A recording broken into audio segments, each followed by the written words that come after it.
Assalamualaikum warahmatullahi wabarakatuh. Saya Andri Dwi Kusuma dari kelas A1 Bahasa Indonesia.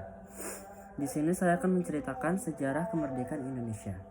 Sejarah kemerdekaan Indonesia dimulai pada awal Indonesia merdeka pada 17 Agustus 1945. Setelah sebelumnya berada di bawah penjajahan Belanda dan Jepang. Proklamasi kemerdekaan Indonesia dibacakan langsung oleh Soekarno dengan didampingi Muhammad Hatta di Jalan Pegangsaan Timur nomor 56 Jakarta Pusat. Tercapainya kemerdekaan Indonesia tentu menoreh peristiwa bersejarah yang cukup panjang. Saat ini, setiap tanggal 17 Agustus, masyarakat tanah air selalu memperingati Hari Proklamasi. Tanggal tersebut merupakan titik balik dari sejarah kemerdekaan Indonesia yang cukup panjang, di mana sebelumnya penduduk tanah air sempat dijajah selama bertahun-tahun. Sebelum proklamasi terjadi, terdapat banyak peristiwa penting yang melatar belakanginya. Pada bulan Agustus ini, Indonesia merayakan hari jadinya yang ke-78. Artinya sudah 78 tahun Indonesia merdeka. Kemerdekaan Indonesia sendiri tak datang tiba-tiba. Kemerdekaan didapat dari perjuangan dan pengorbanan para pahlawan melawan penjajah. Makna dan arti kemerdekaan tentu sangat besar bagi masyarakat Indonesia. Berbagai peristiwa penting melatar belakangi kemerdekaan Indonesia, dimulai dari peristiwa Rengas Dengklok hingga pembacaan teks proklamasi. Sebelum Indonesia berhasil meraih kemerdekaan, ada peristiwa penting terlebih dahulu, yaitu kalahnya Jepang dari Sekutu. Pada 6 Agustus 1945, kota Hiroshima, Jepang, luluh lantak akibat bom atom yang dijatuhkan oleh Amerika Serikat.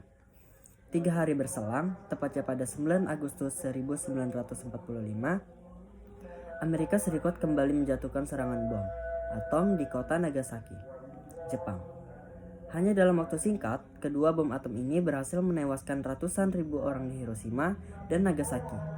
Akibatnya, Jepang yang sudah kalah telak terpaksa menyerah kepada Sekutu, yang sekaligus menjadi penanda berakhirnya Perang Dunia II. Jepang pun berusaha agar berita kekalahan mereka tidak terdengar oleh rakyat Indonesia.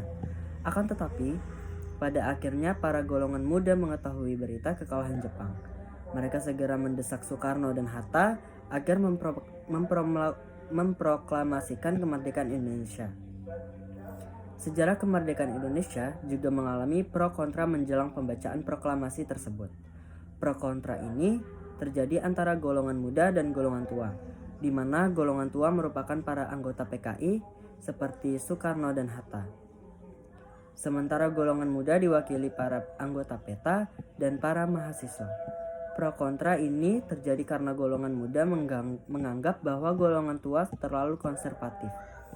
Sebab mereka menghendaki pembacaan proklamasi harus melalui PPKI dan sesuai dengan prosedur yang telah dijanjikan oleh Jepang, yakni pada tanggal 24 Agustus 1945. Di sisi lain, golongan muda menolak jika proklamasi harus dilaksanakan melalui PPKI. Pasalnya, golongan muda menganggap bahwa PPKI merupakan bentukan Jepang, dan mereka menginginkan kemerdekaan dengan kekuatan sendiri.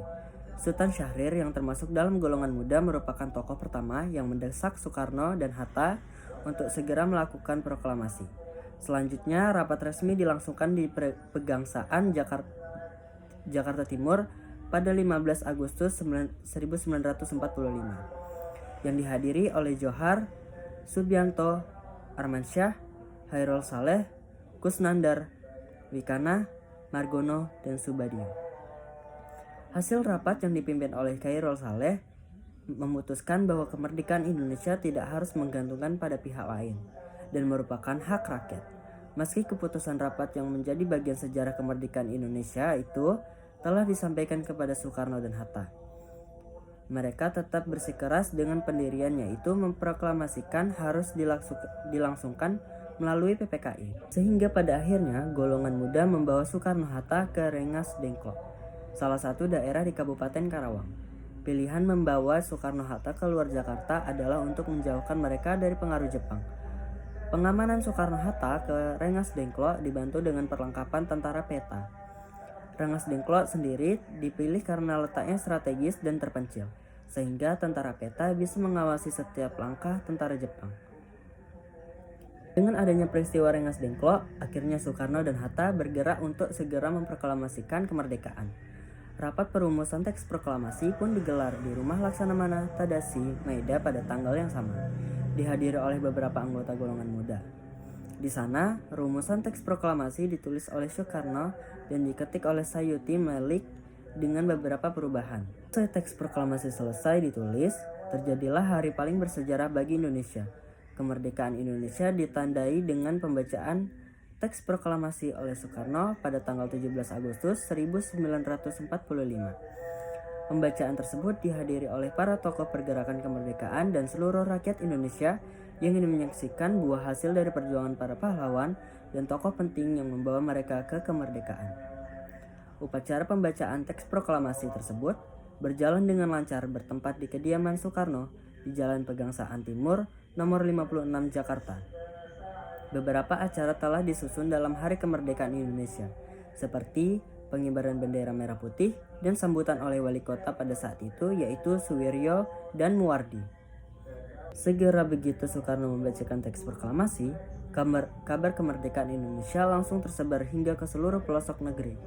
Pada masa itu, berita proklamasi disebarkan melalui beragam cara, melalui dari siaran radio, telegram, surat kabar, pamflet, hingga dari mulut ke mulut. Adapun tokoh-tokoh yang menyebarkan berita proklamasi adalah sebagai berikut. Yang pertama ada Soekarni, yang kedua Suparjo, ketiga BM Diah, keempat Syahrudin, dan kelima Ki Hajar Dewantara. Selain itu, mereka juga menyebarluaskan berita kemerdekaan lewat surat kabar Suara Asia dan juga melalui mulut ke mulut. Sekian informasi tentang sejarah singkat kemerdekaan Indonesia. Semoga informasi ini bermanfaat bagi kita semua untuk dapat mengetahui awal mula perjuangan kemerdekaan Indonesia. Sekian dari saya. Wassalamualaikum warahmatullahi wabarakatuh.